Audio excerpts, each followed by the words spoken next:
السلام علیکم ناظرین، وہ زمانہ قریب آ پہنچا ہے جس کی خبر سید الانبیاء صلی اللہ علیہ وآلہ وسلم نے شام کے متعلق دی تھی۔ آپ صلی اللہ علیہ وآلہ وسلم نے فرمایا تھا، جزیرۃ العرب اس وقت تک خراب نہ ہوگا جب تک مصر خراب نہ ہو جائے، اور جنگ عظیم اس وقت تک نہ ہوگی جب تک کوفہ خراب نہ ہو جائے۔ پھر فرمایا تھا، ان قریب تم افواج کو پاؤ گے شام میں، عراق میں اور یمن میں۔ عبداللہ بن حوالہ نے پوچھا، میرے لیے کیا حکم ہے؟ فرمایا، تم شام کو لازم پکڑ لینا۔ ایمان فتنوں کے وقت صرف شام میں ہوگا، اور آپ صلی اللہ علیہ وآلہ وسلم نے متنبہ کرتے ہوئے فرمایا تھا، جب شام میں فساد ہو تو تمہاری خیر نہیں۔ اور پھر اس حدیث پر غور کریں ناظرین، قیامت قائم نہ ہوگی یہاں تک کہ اہل عراق کے اچھے لوگ شام کی طرف منتقل نہ ہو جائیں، اور اہل شام کے شریر لوگ عراق کی طرف منتقل نہ ہو جائیں۔ یہ وہ شام ہے جو امام مہدی کا ہیڈ کوارٹر ہوگا، یہیں حضرت عیسیٰ کا نزول ہوگا، یہیں سے ایک لشکر جہاد ہند کی نصرت کے لیے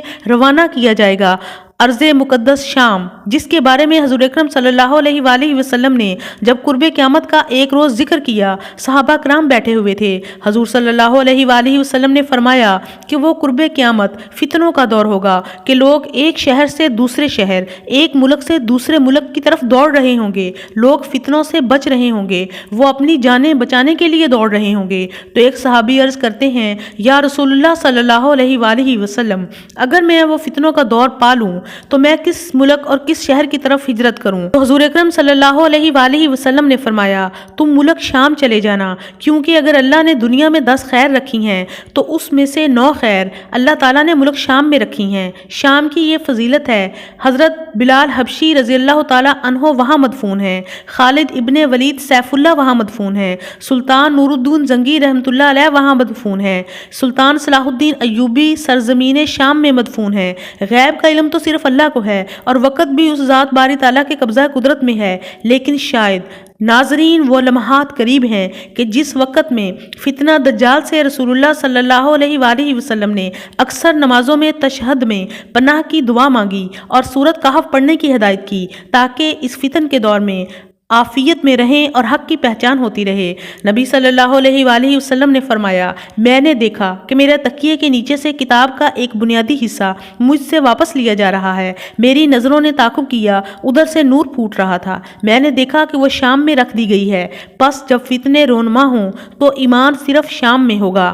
ابن عمر رضی اللہ تعالیٰ عنہ بیان فرماتے ہیں کہ رسول اللہ صلی اللہ علیہ وآلہ وسلم نے فرمایا، اے اللہ، ہمارے شام میں ہمیں برکتیں نصیب فرما، اور ہمارے یمن میں بھی ہمیں برکتیں نصیب کر۔ زید بن ثابت رضی اللہ تعالیٰ عنہ بیان کرتے ہیں کہ رسول اللہ صلی اللہ علیہ وآلہ وسلم نے فرمایا، شام کے لیے خوشحالی ہے۔ ہم نے عرض کیا، اے اللہ کے رسول، یہ کس وجہ سے ہے؟ تو آپ صلی اللہ علیہ وآلہ وسلم نے فرمایا، رحمان کے فرشتے اس پر اپنے پر پھیلائے ہوئے ہیں، یہ بہترین بندوں کی بہترین سرزمین ہے۔ حضرت عبداللہ بن حوالہ رضی اللہ تعالیٰ عنہ سے مروی ہے کہ انہوں نے آپ صلی اللہ علیہ وآلہ وسلم سے کہا، اے اللہ کے رسول، آپ مجھے بتائیں کہ میں کس علاقے میں رہوں؟ اگر مجھے پتا ہو کہ آپ صلی اللہ علیہ وآلہ وسلم ہمارے ساتھ لمبے عرصے تک رہیں گے تو میں آپ کی رفاقت کے علاوہ کہیں اور رہنے کو ہرگز پسند نہیں کروں گا۔ رسول اللہ صلی اللہ علیہ وآلہ وسلم نے فرمایا، شام کی طرف چلے جاؤ، شام کی طرف چلے جاؤ۔ تو جب آپ صلی اللہ علیہ وآلہ وسلم نے دیکھا کہ مجھے شام پسند نہیں ہے تو آپ نے فرمایا، کیا تم جانتے ہو کہ اللہ اس بارے میں کیا فرماتا ہے؟ پھر آپ صلی اللہ علیہ وآلہ وسلم نے کہا، شام میری زمینوں میں سے وہ منتخب کردہ زمین ہے جہاں میں اپنے بہترین عبدوں کو داخل کرتا ہوں۔ شام مومنین کا گھر اور مسکن ہے۔